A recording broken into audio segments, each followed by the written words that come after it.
¿Sí? Estamos en el aire. Muy bien. Buenas tardes a todos. Bienvenidos a esta mesa este webinar sobre confidencialidad en relación con los terceros financiadores. Desde CIAM es un orgullo el poder presentar este tercer evento de este ciclo de sesiones de terceros financiadores, porque creemos firmemente que se trata de un campo del mayor interés, el tema del arbitraje. Es una modalidad que se ha ido abriendo camino en los últimos años y es del mayor interés, como digo, para todos los que participamos en este campo, en este sector del arbitraje. Además de ello, es cierto que quizá pues, no hayan tenido suficiente voz todas estas entidades, todos estos agentes que se dedican a la realización de estas actividades y, por tanto, es un verdadero placer el poder contar en esta tarde con tres magníficos ponentes de esta mesa que tratará sobre los temas de confidencialidad en la materia. En primer lugar, me van a permitir que les presente y que aluda a quien va a ser el moderador de esta sesión, de esta jornada, que en principio durará 1 hora. Se trata de Luis Paradel Trius, que es un especialista en todo el asesoramiento de inversores y de arbitraje y de protección de inversiones y en materias de políticas de riesgo. Ha desarrollado, tiene el grado por la Universidad de Cambridge, también por la Universidad de Bruselas y en la Universidad de Barcelona.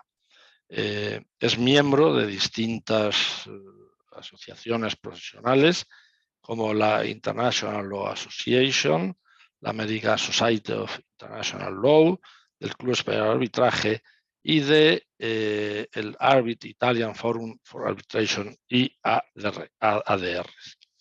A continuación, en cuanto a los integrantes de la mesa, me cabe el honor de presentar a Paloma Castro. Paloma Castro es una abogada que ha sido abogada interna en Técnicas Reunidas en Madrid o es, mejor dicho, abogada interna en Técnicas Reunidas en la actualidad, desde 2020 a 2022, y con anterioridad participó y trabajó en el despacho de Frexfields, en el Departamento de Litigación y Arbitraje desde el año 2019 a 2020.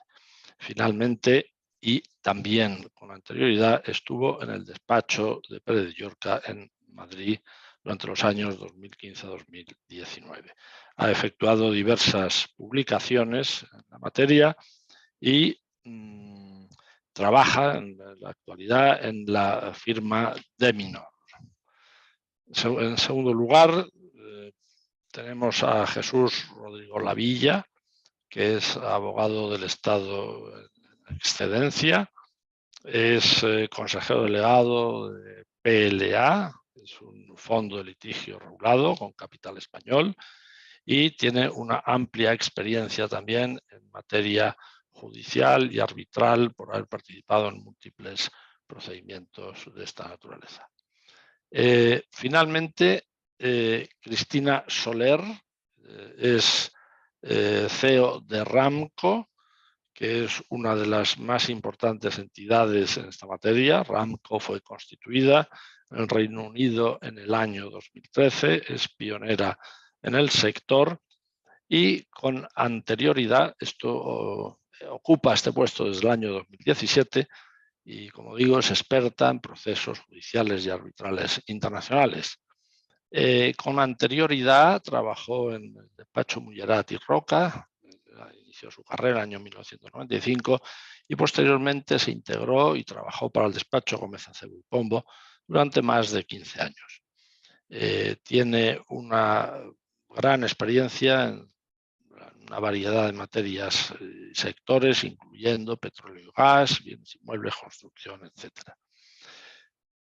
Bien, sin más preámbulos, creo que le voy a pasar la palabra al moderador para que iniciemos sin más demora esta interesantísima mesa redonda.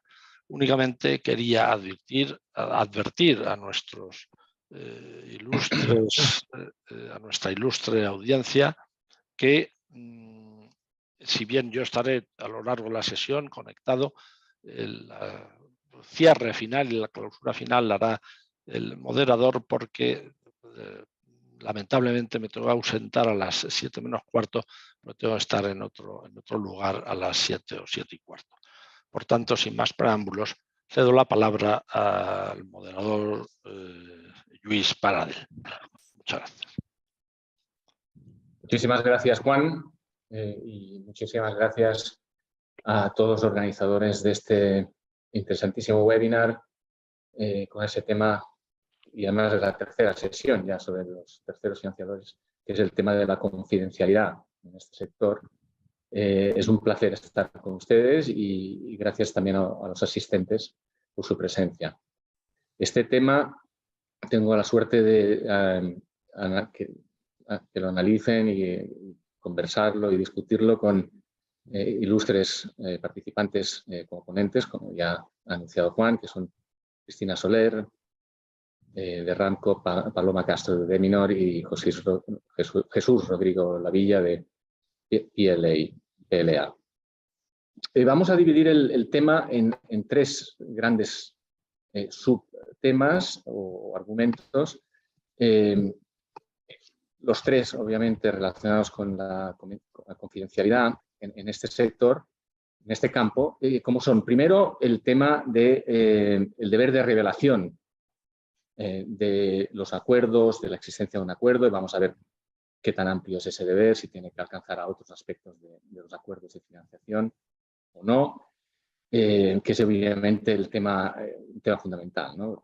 Sabemos que las partes y los financiadores, tanto las partes financiadas como los financiadores, tienen un interés en mantener confidencial el acuerdo, porque es una cuestión comercial, y como todas esas cuestiones, pues hay un interés en mantenerlo confidencial, pero por otro lado hay una tendencia a que exista un deber de revelar por lo menos algunos aspectos de esos acuerdos.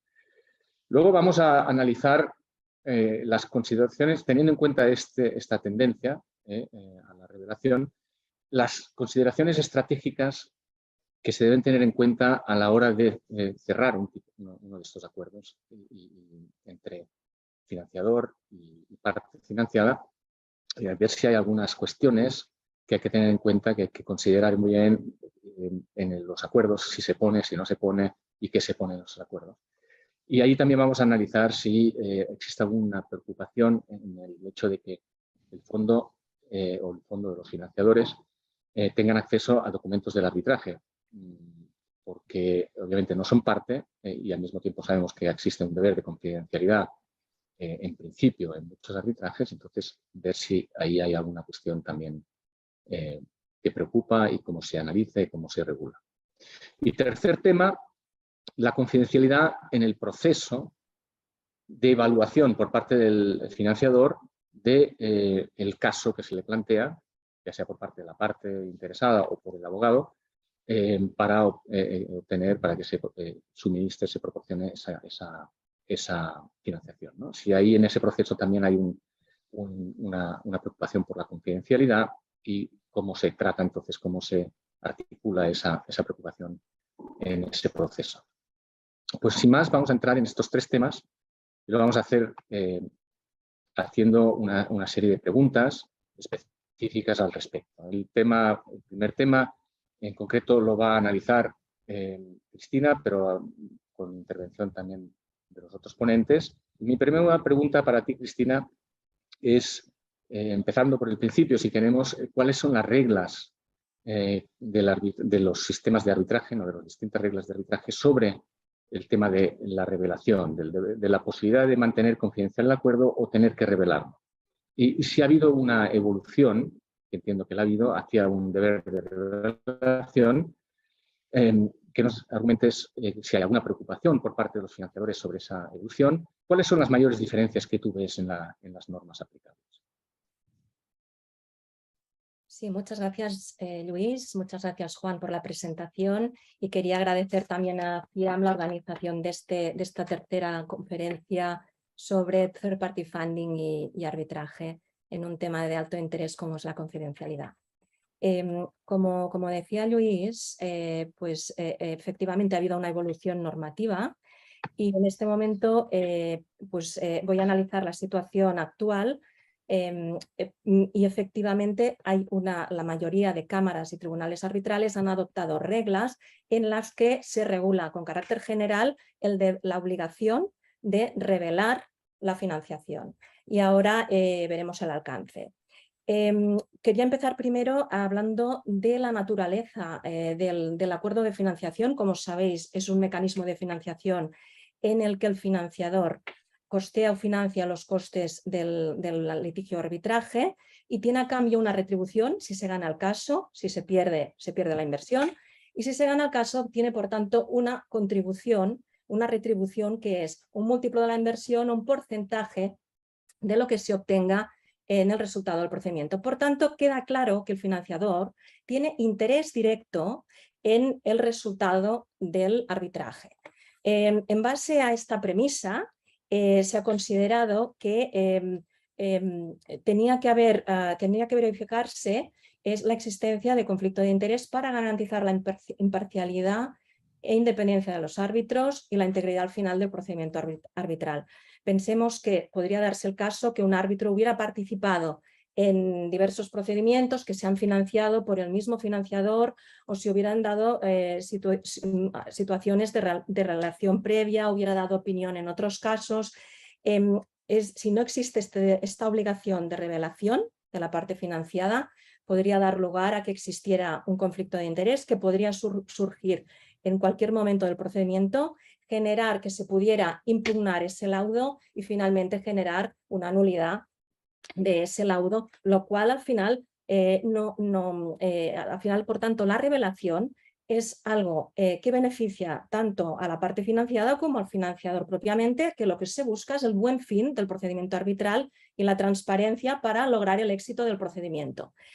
Sentadas estas bases o premisas, quería anunciar tres grandes rasgos de la regulación que son similares en la regulación que se ha producido hasta ahora. En primer lugar, la gran mayoría, por no decir la totalidad de la regulación de las reglas de las cámaras, ha tenido lo que constata es la obligación de revelar la identidad del financiador. Eso es homogéneo. Y se deja a discreción del tribunal que pueda solicitar información adicional o relevante, dejándolo de forma más abierta. Esta es la tendencia general. La segunda es la segunda premisa es cuando dicen las cámaras que hay que pedirlo. La gran mayoría utilizan diferentes formas, diferentes expresiones, pero es cuando se otorga la financiación, cuando se formaliza el contrato de financiación, inmediatamente, lo antes posible, aunque sea después de presentar del registro de la demanda. Y en último lugar ¿quién debe proceder a la información? Hay un carácter proactivo, se deja a la parte financiada la iniciativa o la obligación de revelar. Por tanto, aquí resulta importante que contractualmente o que estén alineadas la parte financiada y el fondo en el sentido de tener claro que puede ser que en un procedimiento arbitral se pida una serie de información tanto sobre inversores o sobre cuestiones del acuerdo, puede haber y sobre todo que se pedirá la identidad del financiador. Por tanto, estas cuestiones sobre información, teniendo en cuenta que muchas de las regulaciones prevén que el tribunal pueda pedir información adicional relevante, una cuestión que nos planteamos es que ya se incluya contractualmente esta posibilidad y que se dé cumplimiento a las órdenes de revelación que dé el tribunal arbitral. Estas serían las similitudes y ya entraría a destacar solo a grandes rasgos las que considero más relevantes. En primer lugar, como punto de partida serían las normas de conflicto de intereses de la IVA de 2014.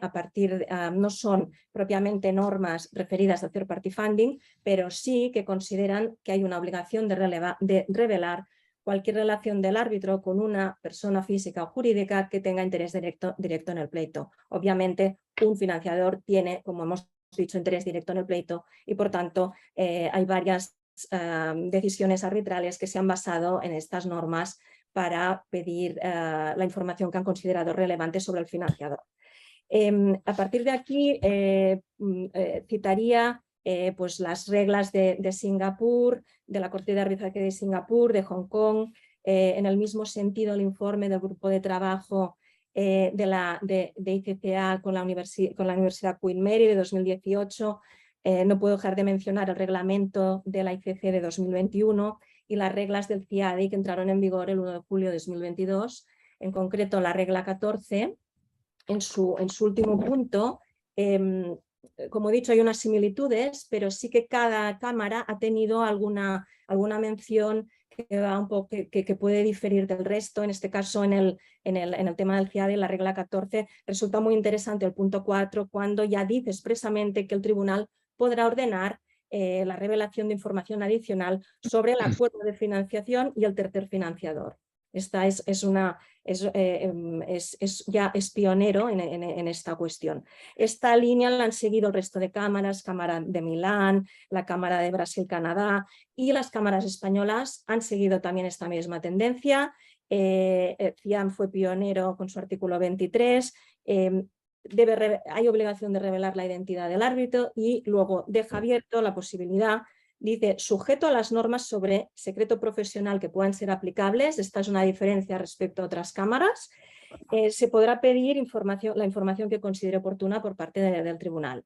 Y el Código de Buenas Prácticas del CEA de 2019 sigue la línea del CIAM, en el sentido de que es obligado la revelación de la identidad del financiador y deja abierta la posibilidad de pedir información que el tribunal considere relevante. Por tanto, en conclusión,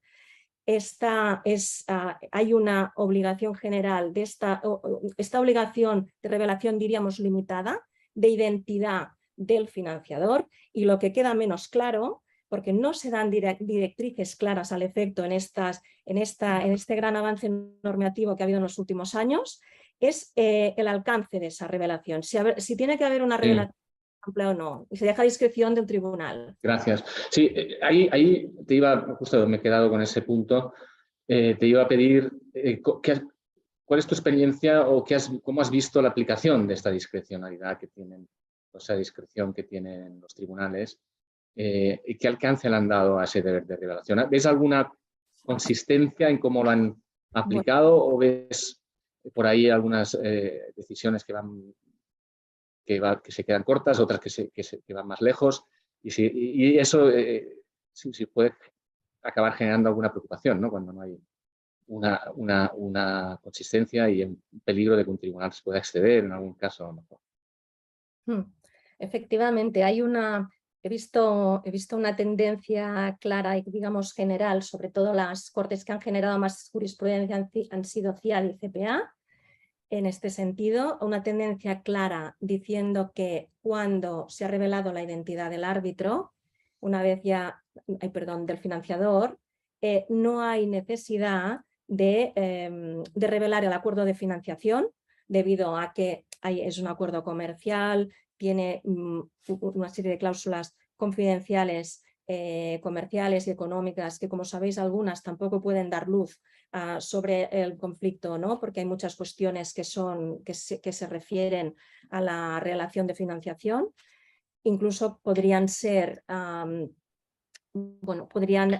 dar luz sobre la estrategia que puede tener la propia parte financiada.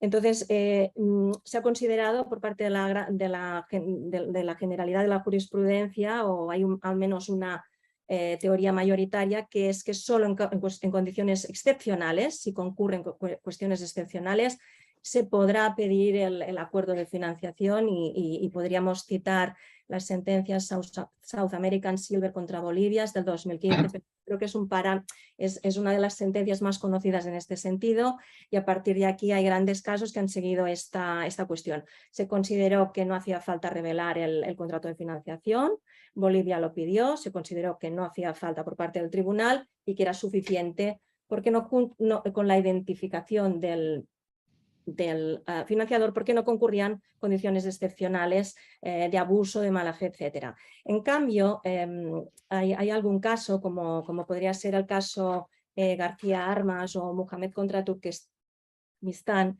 Estos casos sí que han sido excepciones, sí que pueden dar lugar a que pueda haber cierta preocupación de que en algún momento se pueda dar lugar a estas excepciones.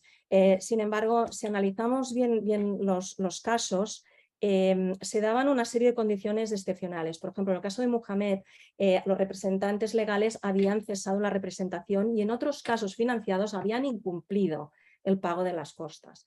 No hay que olvidar que aparte de se ha utilizado la petición de revelar el acuerdo de financiación no solo para determinar que no hay conflicto de interés, sino que además en muchas ocasiones se ha querido justificar diciendo no, es que queremos ver las condiciones de costas, o sea, si el financiador cubre las costas o no en el acuerdo de financiación, porque me plantearé si en este caso tenemos que pedir alguna garantía de costas o no. En el caso este de García Armas, de hecho, se acabó otorgando una garantía de costas a la demandada por un importe de 1,5 millones de dólares. Entonces, siempre es cierto que la jurisprudencia mayoritaria considera que el hecho de que haya un financiador no implica que haya una insolvencia, y eso creo que es generalizado, pero sí que si hay circunstancias excepcionales, sobre todo en antecedentes de impago, etcétera, se ha pedido, como en estos dos casos que podemos considerar excepciones, acuerdo de confidencialidad. Mi opinión es, yo coincido con la jurisprudencia mayoritaria.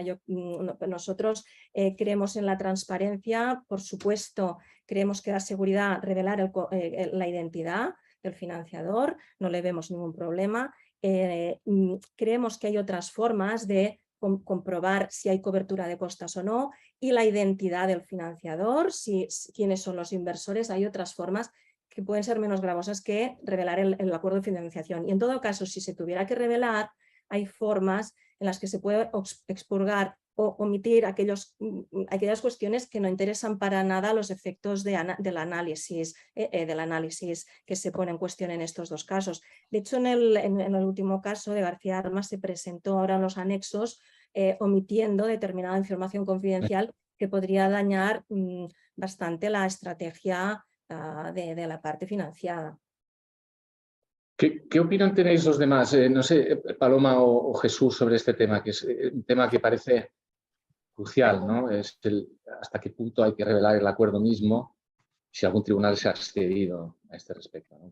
Bueno, muchas gracias antes de nada a Juan y Luis por las presentaciones y también a Cian por organizar esta sesión.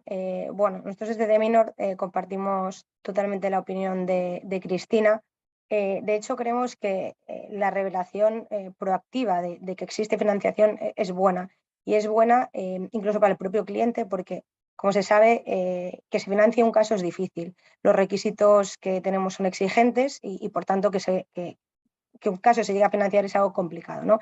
Y nosotros, cuando financiamos un caso, es porque creemos en que tiene altas posibilidades de éxito. Entonces, esto de alguna manera puede dar también una imagen frente al tribunal arbitral y frente a las Cortes nacionales y frente a la contraparte de que el caso es robusto, ¿no? Por eso creemos que revelar que existe financiación y revelar la identidad del financiador es bueno. Eso sí, eso siempre con ciertas precauciones. Como decía Cristina, quizá revelar todos los términos de un acuerdo comercial que puede tener información sensible o que incluso contiene información sobre potenciales acuerdos sobre los que la parte financiera estaría cómoda, pues es algo que creemos que tampoco ayuda a efectos de clarificar posibles conflictos de interés.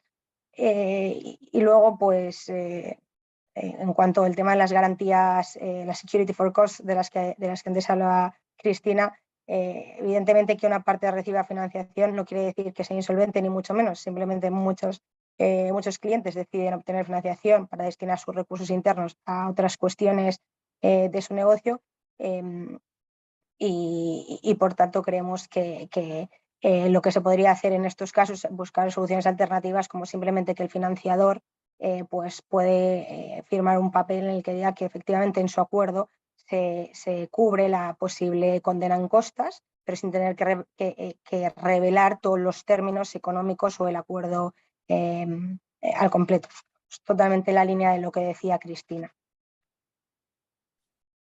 Jesús, ¿tienes algún comentario más sobre esto? Sí, yo por mi parte estoy en la línea de lo que están sosteniendo tanto Cristina como Paloma, pero creo que hay que ser realistas sobre qué tendencia existe en el mercado y hacia dónde vamos.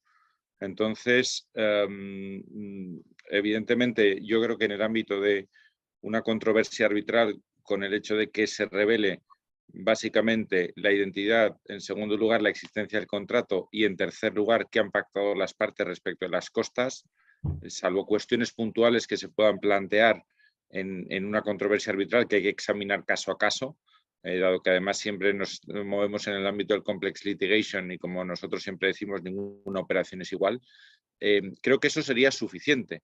Pero no podemos obviar determinados proyectos normativos que hay, como el reciente informe aprobado por el Parlamento Europeo, que van más allá y que quieren que se haga entrega, en su caso, al juez o a la parte del contrato de financiación. Yo creo que ahí hay que hacer una interpretación teleológica y finalista de la norma, y a mí me gusta mucho traer a colación la posición que ya se ha mantenido en Estados Unidos al respecto. En Estados Unidos ha habido sentencias, como por ejemplo la de la International Oil Trading Company en un supuesto de bancarrota, en donde precisamente a quien se protegió fue al financiador. Y lo que se vino a decir, que es en línea con lo que estaban comentando Cristina y Paloma, mire usted, lo que usted necesite para enjuiciar lo que usted tiene que enjuiciar en las diferentes cuestiones que se plantean, esencialmente en el ámbito del arbitraje, el tema de los conflictos de interés, pues por supuesto usted accede a lo mismo. Pero luego hay otro tipo de cuestiones en donde no hay razón de ser para entrar y se pueden mantener en una estricta confidencialidad. Yo creo que aquí al final deberemos llegar a supuestos parecidos a lo que pasa pues, en expedientes actuales en el ámbito contencioso administrativo de la Comisión Nacional de los Mercados y la Competencia, en donde habrá que dilucidar qué tiene que ser confidencial y qué no tiene que ser confidencial. Es más, yo si fuera un árbitro no querría ver el acuerdo, no querría ver el contrato, porque precisamente para proteger mi imparcialidad, porque si llego a saber que el financiador se lleva por un porcentaje muy alto, voy a estar condicionado, ¿no? Es un caso de alto riesgo y por eso el financiador se lleva esa parte tan importante. Yo no querría verlo. Yo creo que hay muchos árbitros que no quieren verlo. Ahí, Luis, estás tocando un tema que me parece interesantísimo, sí, que es el precio, porque y ahí sí que me gustaría un poco llamar la atención a todas las personas que se han unido a esta mesa redonda, que muchas veces leer el contrato, la cláusula de precio va a ser misleading sobre lo que el árbitro se tiene que pronunciar. Y me voy a explicar. Nosotros en la metodología de valoración seguimos pues, el Tier 1 y cuando digo nosotros me estoy refiriendo a los fondos de litigios especializados, la valoración de activos y líquidos, contingentes y binarios. Eso significa que el riesgo legal solo es uno de los riesgos que nosotros vamos a valorar para determinar el precio, pero nosotros también vamos a considerar riesgo país, riesgo sectorial, riesgo de crédito, riesgo de solvencia, riesgo de tipo de interés, riesgo de tipo de cambio, riesgo operativo. Entonces, muchas veces el hecho de que haya un porcentaje elevado puede no tener nada que ver con lo que tiene que ser objeto de resolución en la controversia arbitral, sino que pueden ser que puede ser consecuencia de circunstancias que rodean al arbitraje, pero que no forman parte intrínseca del arbitraje. No sé si me estoy explicando. Pero eso también es muy importante, porque yo siempre digo que quien es como un abogado que con principios civilistas va a litigar a la jurisdicción social. Lo normal, o yo hablo por mi propia experiencia, es que se equivoque porque los principios son distintos. Entonces, lo que vaya buscando un árbitro, o sea, lo que pudiera buscar un árbitro o un abogado de parte al leer el precio, estoy convencido que será distinto de lo que haya llevado al fondo de litigios con su metodología a poner un precio en ese punto. Por lo tanto, yo creo que eso es un tema que habrá que tratar doctrinalmente y jurisprudencialmente en el futuro. Un tema sobre el que estamos de acuerdo es el tema de los conflictos de interés, ¿no? Y revelar la identidad del financiador. Ahora bien, sabemos que el financiador no es más que muchas veces el vehículo a través del cual transita el fondo, unos fondos que en realidad son de otros, ¿no? De terceros que están debajo del financiador. ¿Hasta qué punto, Cristina, hay que revelar también la identidad de los que proporcionan los fondos, ¿no? En última instancia? Porque son ellos los que tienen también, o en realidad, el interés, ¿no? en el caso. Sí, efectivamente, en los diversos casos puede darse esta situación que comentas, pues es una situación que puede ser bastante habitual, que la sociedad que firma el contrato es un vehículo de inversión o bien es una sociedad que realiza la gestión, que tiene los fondos gestionados por otro fondo o bien está participada por otro fondo. Entonces, desde nuestro punto de vista, bueno, tiene cierto sentido, al final, para valorar la existencia de conflicto de interés y para que pueda ser efectiva y evitemos y verifiquemos la ausencia de ese conflicto, tenemos que acabar conociendo cuál es el financiador que tiene interés directo en el laudo y, por tanto, creo que sí que resulta relevante saber qué inversores tienen una participación significativa. Dicho lo cual, tiene que haber un equilibrio entre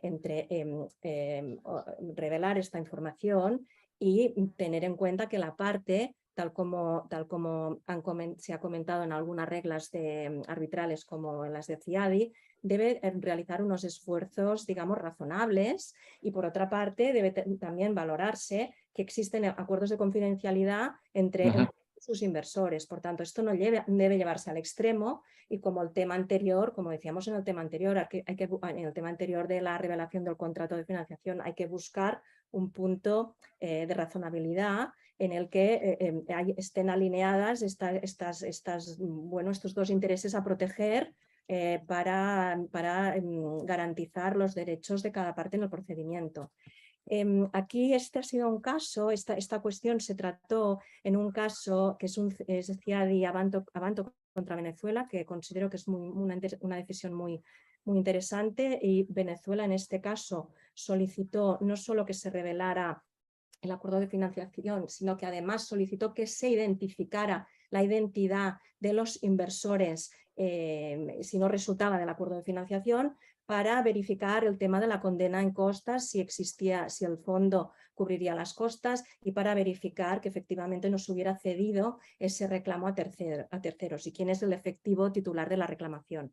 En este caso, el tribunal consideró que la revelación de la totalidad no era pertinente, no era necesaria, pero sí que consideró que en este caso era necesario y ordenó al demandante que el demandante notificara quiénes eran los inversores que tenían interés directo y que además tenían una participación significativa. En ese caso se consideró que un 5% ya era una participación significativa, y esa es la postura que se tomó en este caso. Esta postura la tomaron en base a la regla que he comentado anteriormente de 7 de la IVA, y en base al Código de Buenas Prácticas del Club Español del Arbitraje de 2019. Con posterioridad a esta decisión, lo que ha sucedido es que ha entrado en vigor la regla 14 que comentaba anteriormente en el CIADI, que ya prevé un poco lo que ya esta decisión ya consideró, que es que el tribunal puede solicitar información sobre el inversor y tendrá que dar los nombres. Si es una persona jurídica, tendrá que dar el nombre de las personas y entidades que poseen y controlen a dicha persona jurídica. En consecuencia, bueno, como he dicho, por nuestra parte, si esto contribuye a que haya mayor seguridad jurídica y a evitar los conflictos de interés, pero siempre con este equilibrio y con la razonabilidad y entender qué quiere decir y definir control, que a veces no es tener el 5%, ¿no?, de una sociedad. Gracias. Sí, una cosa que me he olvidado decir al principio es que si alguno de los participantes, los asistentes, quiere hacer alguna pregunta, utilice el Q&A, o sea, la posibilidad de hacer una pregunta por escrito. Y hay una pregunta que no he entendido muy bien y no sé quién la ha formulado, si es una persona que se llama Bassem Travel, sí, pero no he entendido muy bien la pregunta, si me la puedo explicar un poco mejor. Ya que existe ese riesgo... Perdona, yo si es posible me gustaría aportar un prisma que creo que puede ser complementario. Yo estoy totalmente de acuerdo con lo que decía Cristina, pero creo que también a la hora de valorar el tipo de vehículo que está haciendo la operación es importante ver si es un vehículo regulado o no regulado, y me explico. Los vehículos regulados, lo normal es que aplique también pues, toda la normativa de instituciones de inversión colectiva, de mercado de capitales, y ahí a lo mejor buscando el mismo espíritu que se busca con el inversor significativo, o sea, con el inversor que tiene una participación significativa, ahí quizás el disclosure habría que decirlo o hacerlo de las personas que tienen el poder de decisión, porque cuando un fondo de litigio regulado toma sus decisiones, realmente quienes están decidiendo invertir o no son los gestores y los consejos de administración, sin que se haga ninguna consulta a los inversores, que a lo mejor pues, reciben el investment report anualmente o semestralmente en función de cuál sea la obligación normativa y el folleto del fondo, ¿no? Entonces, estando totalmente de acuerdo en que lo que no quiere ningún financiador es tener ningún patín en materia de conflicto de interés, porque eso es malo para el árbitro, es malo para la parte y también malo para el fondo de litigios en su configuración de parte equivalente. El hecho de que haya una estructura regulada puede implicar determinadas peculiaridades. Jesús, abundando en el tema del riesgo que existe, ¿no?, de que se tenga que revelar el acuerdo, algunas partes del acuerdo, en tu experiencia, y esto ya es el segundo tema que teníamos para hoy, en tu experiencia hay algunas precauciones, consideraciones estratégicas que hay que tener en cuenta a la hora de redactar esos acuerdos para que después, si los vas a revelar, no haya cosas que mejor no lo hubieras puesto en el acuerdo?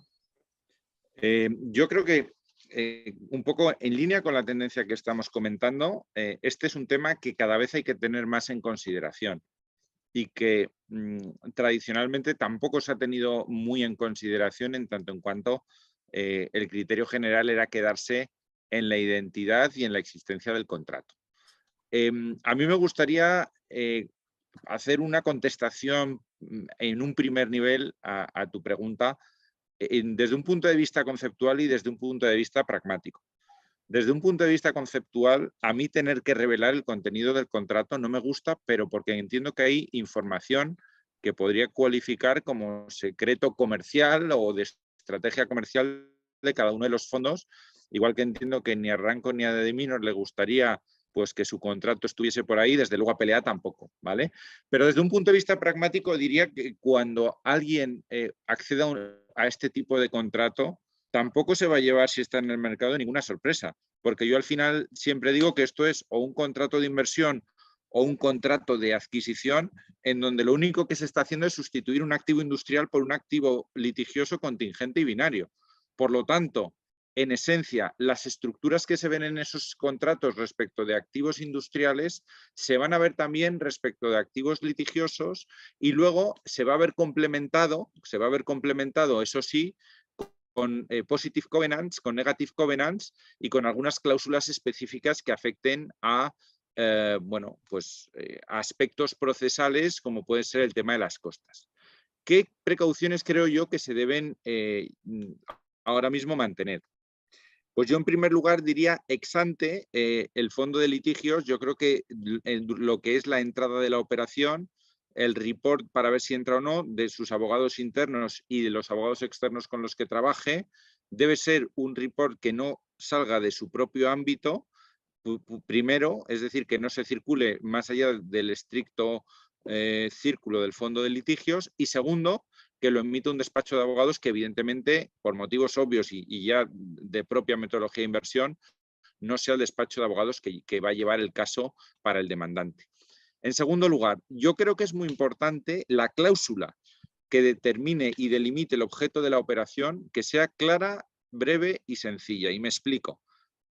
Cada operación es distinta, se puede articular como un contrato de inversión, podemos discutir si se puede articular como un contrato de financiación en sentido estricto, que yo lo veo más como un contrato de inversión, se puede articular como un contrato de adquisición, se puede articular como un contrato híbrido o directamente se puede adquirir el control de un pleito comprando el SPV que sea titular de los pleitos.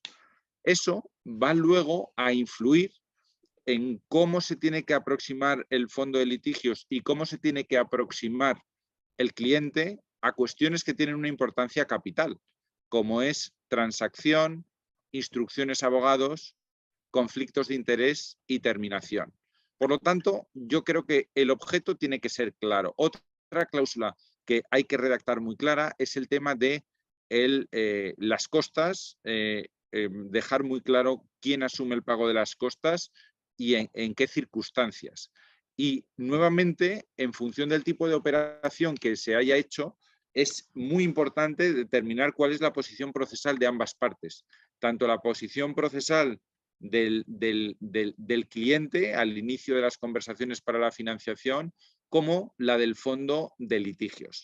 En consonancia con lo que decía antes, la cláusula del precio yo creo que también tiene que estar redactada de una forma inequívoca para que en el caso de que la tenga que leer un tercero, que evidentemente el fondo siempre hará lo posible para que no sea así por motivos de confidencialidad, que no lleve a los inequívocos que tú, Lluís, antes sugerías de posible, digamos, distorsión o ruido a la hora de tomar una decisión independiente.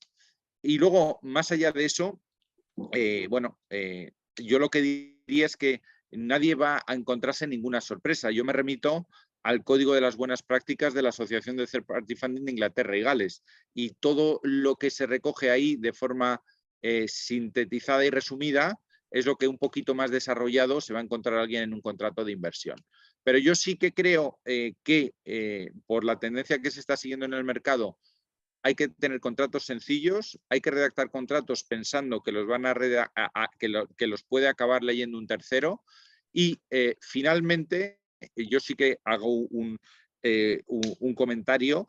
Creo que, o afirmo, ningún fondo de inversión va a desplegar un solo céntimo de euro o de dólar en función de cuál sea su moneda, u otra, por supuesto, sin saber qué se va a hacer en el pleito o en el arbitraje, pero eso yo creo que a día de hoy no tiene que estar en ningún caso en un acuerdo de financiación, porque si lo metes o introduces en un acuerdo de financiación, en el caso de que alguien acceda al contrato, pues va a perjudicar al cliente. Entonces yo, por motivos de prudencia, eso nunca lo pondría en un contrato de financiación, que además, en sentido estricto, no es financiación, sino que es estrategia procesal. Una pregunta que acaba de llegar, y justo has mencionado el Código de Buenas Prácticas de la Asociación de Litigation Funders en England y Wales, es si hay algo parecido en España. ¿Hay un código de esa naturaleza en España o no?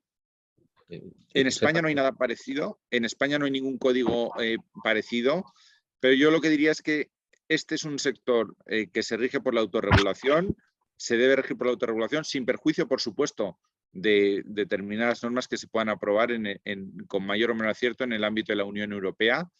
Y lo que yo sí que diría, y contestando a esa pregunta, que es que el mercado es muy exigente en el ámbito del complex litigation y que si no se siguen esas prácticas, uno está fuera del mercado. Entonces, lo que yo contestaría es que, primero, en España no hay nada semejante. Segundo, se siguen esas buenas prácticas. Y es más, muchas veces, y eso nos pasa cuando hablamos los players de la industria entre nosotros, muchas de las cuestiones que a lo mejor un abogado que no esté muy familiarizado con la industria ve como un conflicto, eso ya está superado, porque si no actúas de esa manera no hay operación. Paloma, Cristina, ¿tenéis algún comentario sobre estas cuestiones? ¿Qué poner, qué no poner en los acuerdos? mantenerlos simples es siempre una buena recomendación. Sí, realmente habéis tocado temas esenciales. Bueno, primero sí que el acuerdo sea simple, creo que hay que adaptarse a la realidad tanto del mercado como de las partes que quieren ser financiadas.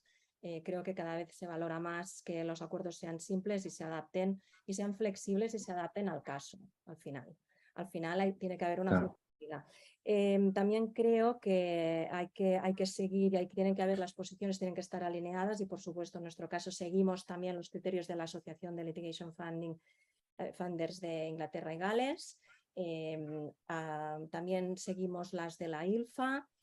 Son normas deontológicas de autorregulación que nos guían en la redacción de los contratos y, por supuesto, pues hay cláusulas. Bueno, como tú decías al principio, es mejor, si yo fuera árbitro no me gustaría ver el contrato. Claro. Y a mí tampoco, porque realmente, por más que, bueno, primero, tampoco me gusta revelar un know-how, porque al final cada financiador redacta su contrato y tiene su forma de estructurarlo. No solo por este motivo, sino porque en la mayoría de casos hay pistas que ves el riesgo que se asigna. Por ejemplo, hay veces que las estructuras se realizan por fases. Ves exactamente, por ejemplo, cuando hay cláusulas de acuerdos, de llegar a acuerdos transaccionales, en alguna ocasión puede haber alguna serie de números. Si se va generalizando la tendencia de tener que entregar los acuerdos de financiación, desde luego todo este tipo de cláusulas se tendrán que redactar diferente o estos datos en concreto se tendrán que expurgar. Y desde luego, bueno, pues yo creo que lo que no hay que incluir son cláusulas en las que se deje en manos del financiador el control total del contrato, tanto en cuanto a los acuerdos transaccionales o a la salida del propio contrato. Estas son cuestiones que nosotros no consideramos, no prevemos, porque precisamente seguimos las reglas que hemos comentado.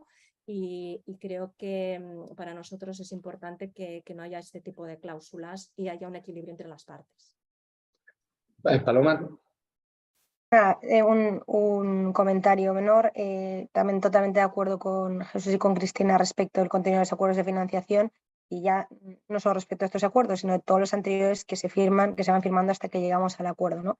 Creemos que todos estos documentos deben ser sencillos y también para que la parte financiada entienda perfectamente lo que va a suponer la financiación. Y como punto adicional, bueno, comentar que además de las reglas a las que se han referido Cristina y Jesús, recientemente se ha fundado lo que es la Asociación Europea de Litigation Funders, de la que Deminor es socio fundador. También ahí se incluye un código de conducta y de buenas prácticas. Gracias, Paloma. Y pasando al tercer tema que quiero explorar contigo también, que es el de la confidencialidad que rige entre ya no en el arbitraje mismo, sino entre el tercero financiador y la propia parte, ¿no? Porque obviamente el financiador va a tener acceso a documentos muy relevantes de la parte financiada. ¿Cómo se asegura esa confidencialidad? ¿Cuáles son los acuerdos que se toman? ¿Qué alcance tienen? Sí, bueno, pues como tú bien dices, la confidencialidad es uno de los aspectos primordiales de lo que es litigation funding y quizás también uno de los que más debate ha generado. Y eso se entiende bien, porque al final los financiadores somos partes ajenas a un procedimiento que tenemos acceso a esa información crucial o esencial que nos permite a nosotros analizar los casos y evaluar si finalmente se financia o no un asunto y posteriormente, una vez financiado, nos permite también monitorizar nuestra inversión. Entonces, ¿qué sucede? Nosotros cuando recibimos una solicitud de financiación, lo primero que hacemos, antes de nada, es firmar un acuerdo de confidencialidad, un NDA, por sus siglas en inglés. Y esto, digamos, que es el mecanismo básico que existe para proteger la confidencialidad. Estos acuerdos se pueden firmar directamente con los clientes o con sus abogados o con ambos, o en otras ocasiones lo que hacemos es firmar acuerdos de confidencialidad paraguas con los intermediarios o brokers para que nos puedan enviar propuestas de financiación sin tener que firmar acuerdos de confidencialidad individuales por cada propuesta que nos remiten. Entonces, bueno, pues que digamos que es el propósito fundamental de estos documentos, como ya lo he dicho, es proteger, o sea, generar un marco de confidencialidad en el que las partes se puedan intercambiar esta información con el fin de que el financiador pueda analizar el caso y tomar una decisión sobre la inversión, obligándose a ambas partes a guardar evidentemente la confidencialidad de esos documentos. Y ahora la pregunta es, ¿qué se entiende por información confidencial? Bueno, casi todos los fondos disponemos de lo que son NDAs estándar, en los que en general la definición de información confidencial es muy amplia, ¿no? Nosotros, por ejemplo, decimos que información confidencial es toda aquella información que no está en el dominio público, que está sujeta a secreto profesional o que incluso está protegida por derechos de propiedad intelectual, que puede ser relativa, entre otros, a las partes, al caso, a los mecanismos para cuantificar los daños, de evaluación de las pérdidas, acuerdos de honorarios, etc. Y luego, por último, en cuanto a la duración de estos contratos, pues el nuestro, por ejemplo, tiene una duración de 1 año. Si bien luego nos obligamos durante un periodo de 3 años desde la terminación del acuerdo o desde que se ponga fin al procedimiento, lo que ocurra más tarde, a no divulgar, transferir, comunicar en ninguna manera ese tipo de información confidencial. ¿Y ves algún riesgo de que, por el mero hecho de que se ha entregado esa información al fondo, por parte del financiado, al financiador, que se haya hecho de alguna forma una renuncia a lo que se llama el privilege o la confidencialidad, ¿no? ¿Ves algo que hay una preocupación en este sentido? ¿Y qué se hace si la hay, qué se hace para cautelarse?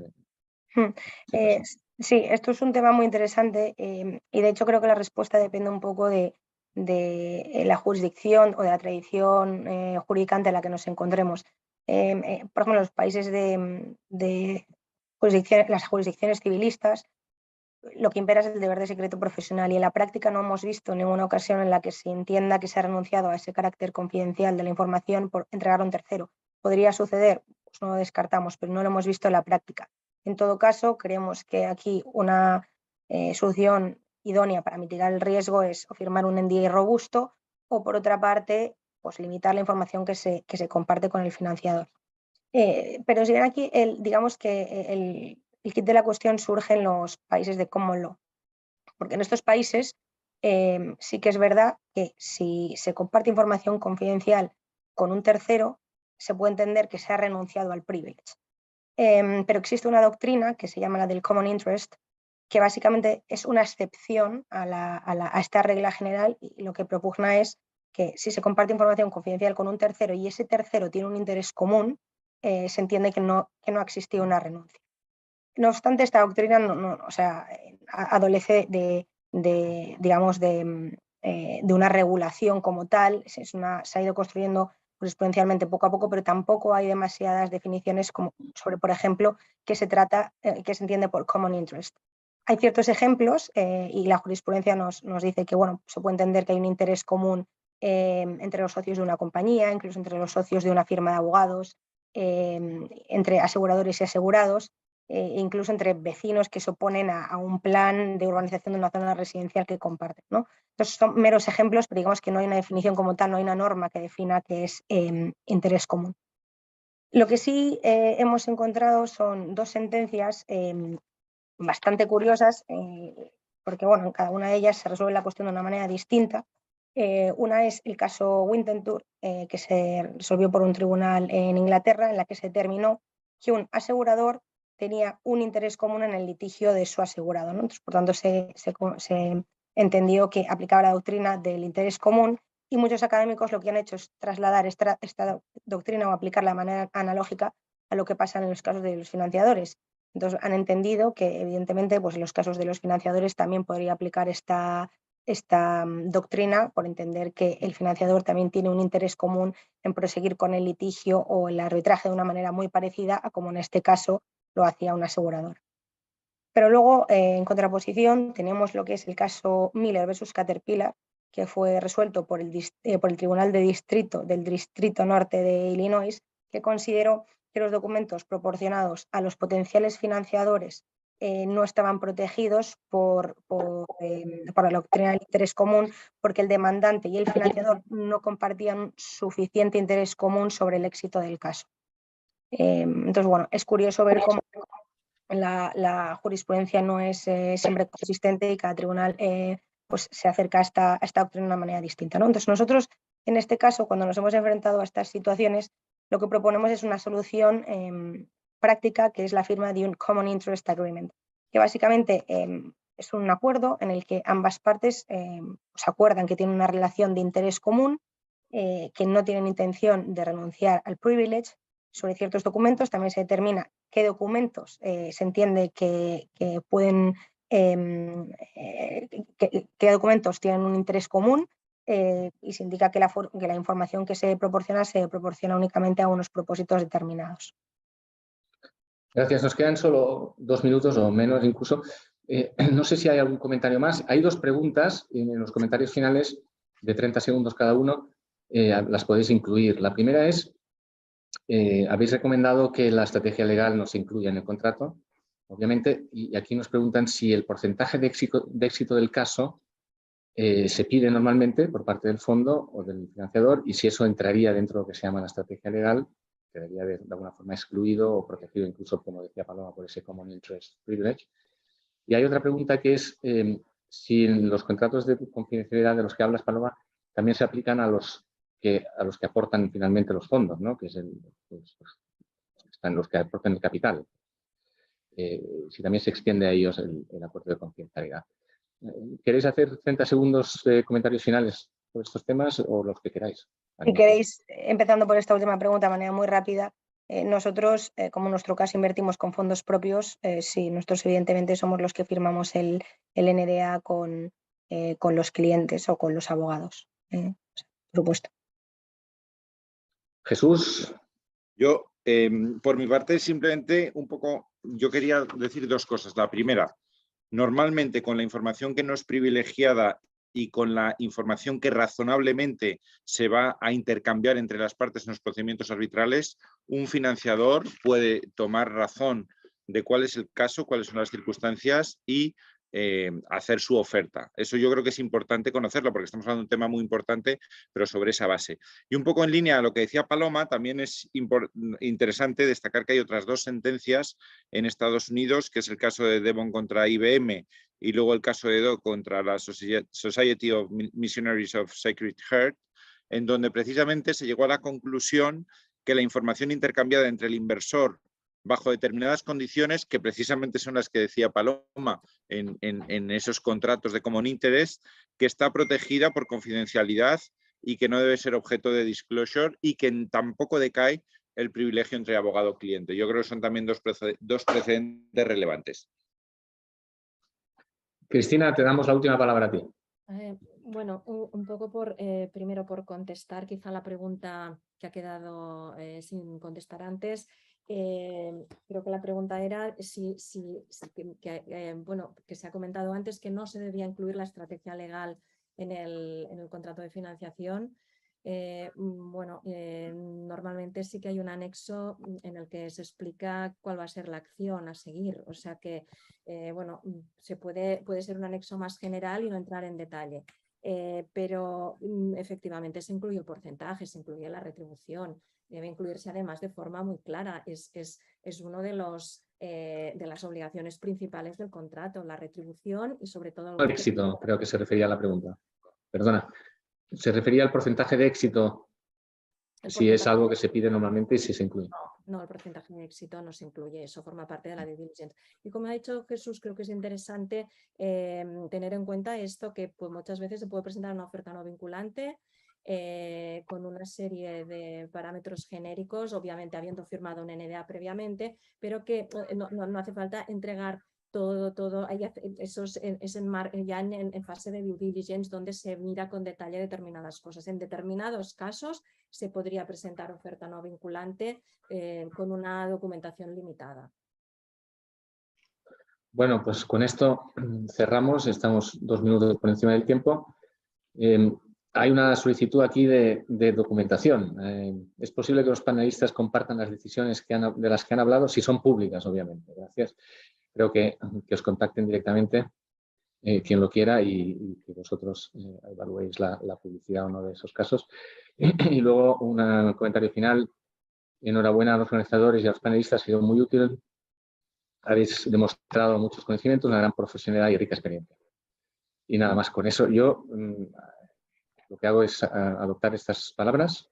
Ha sido muy útil, habéis demostrado vuestra experiencia y profesionalidad y os lo agradezco mucho en nombre mío y de los asistentes y sobre todo también del CIAM y de los organizadores. Muchas gracias y hasta la próxima. Muchas gracias. Muchas gracias. Muchas gracias. Hasta luego. Hasta luego.